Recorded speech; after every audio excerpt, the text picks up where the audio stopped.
Ya,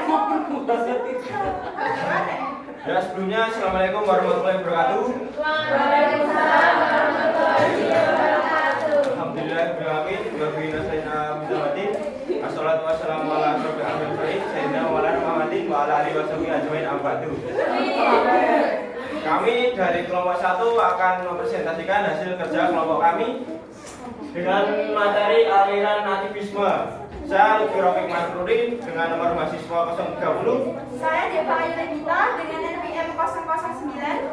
Saya Novia Martin dengan NPM 004. Saya Mary Duanti dengan NPM 020. Pengertian nativisme.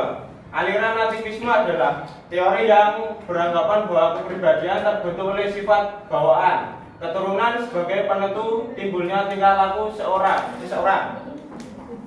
Istilah nativisme berasal dari kata natus yang berarti lahir, atau nativisme yang berarti pembawaan. Secara etimologis, nativisme berartikan memandang manusia sejak lahir telah membawa sesuatu kekuatan yang disebut potensi. Selanjutnya yaitu kemunculan nativisme. Kemunculan nativisme muncul dari filsafat nativisme atau terlahir yang menyatakan bahwa perkembangan anak ditentukan oleh faktor pembawaan sejak lahir dan faktor alam yang terjadi. Nativisme dipelopori oleh Arthur Schopenhauer, seorang filsuf Jerman yang berpendapat bahwa mendidik merupakan membiasakan seseorang menumbuhkan serta mengembangkan potensi yang dibawa sejak lahir. Teori behaviorisme menyatakan bahwa hanya lingkunganlah yang justru membentuk kepribadian individu. Argumennya adalah jika seseorang anak berkebudayaan dan berkebangsaan tertentu dipindahkan dari orang tua dan lingkungannya, maka anak tersebut sama sekali tidak memiliki kepribadian orang tua sebelumnya.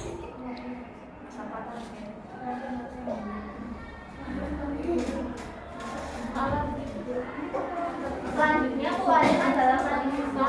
Menurut Raja dalam Lukis tahun 2020, nativisme ada 5 pembawaan yang diwariskan oleh orang tua kepada anaknya, antara lain pewarisan yang bersifat dasarnya seperti warna kulit atau warna tubuh dan lain-lain, pewarisan yang bersifat intelektual seperti kecerdasan dan kebodohan, pewarisan yang bersifat tingkah laku, pewarisan yang bersifat alamiah atau internal, pewarisan yang bersifat sosiologis atau eksternal.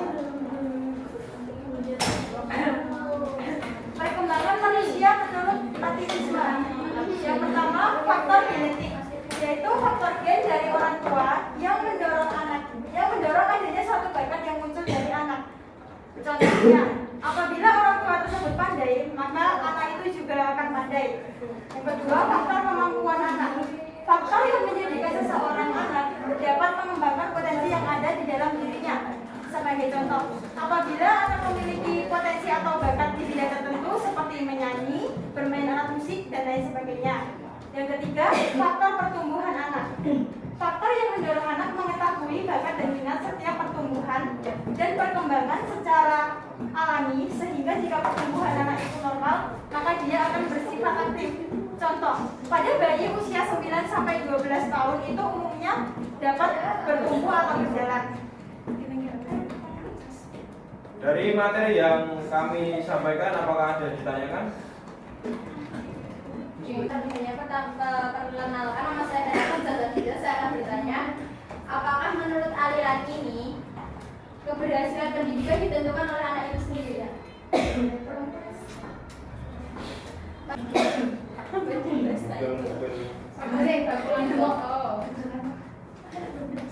Badan dulu, Pak. Langsung aja bisa ya? Ya, baik. Jadi menurut pandangan ini, perkembangan manusia ditentukan oleh faktor bawaan sejak lahir. Apabila bayi lahir dengan sifat yang baik atau buruk, tidak dapat diubah dengan kekuatan lain.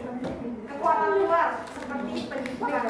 Padahal sejatinya pembawaan tidak akan berkembang baik apabila tidak ada dukungan pendidikan. Begitu juga sebaliknya. Itu bisa menjawab banyak. Mungkin ada yang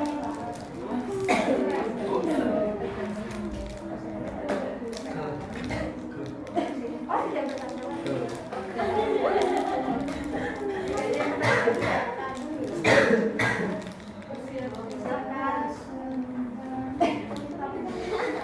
Iya, monggo Mas Dian. Terima kasih waktunya. Perkenalkan nama saya Ahmad Junedi dan MBM 013. Tadi penjelasan itu aliran nativisme adalah aliran yang bisa mengetahui bisa dikatakan itu bawaannya, iya kan seperti itu. Terus kan setiap orang itu memiliki bawaan beda-beda gitu loh. Contoh orang sekolah, ada yang sekolah biasa, ada yang di sekolah SLB, mohon maaf ya. Nah, dari situ dibeda-bedakan ya, mungkin dia dari cara fisik, dari cara pikir itu udah beda.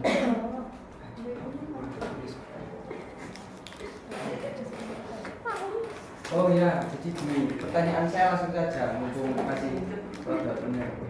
Aku nggak kesannya. Ini rasanya yang ketiga terus ya, ini kan udah. Udah? Belum.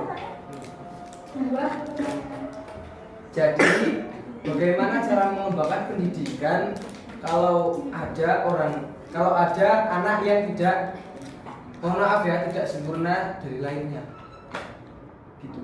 Sedangkan semuanya kan walaupun maaf ya, mohon maaf ya ini sebelumnya. Kan contoh,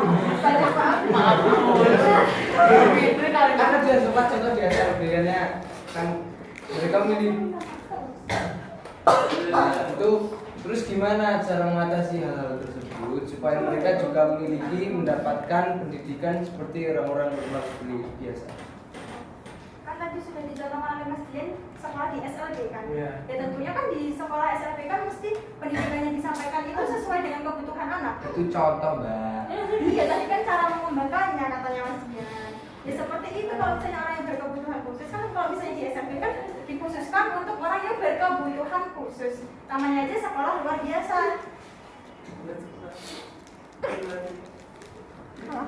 Iya kan? Namanya juga berkebutuhan khusus kan di sini gurunya itu sudah terdidik ya. Dia kuliahnya juga mengambil passion yang berhubungan dengan itu. Oke? Oke.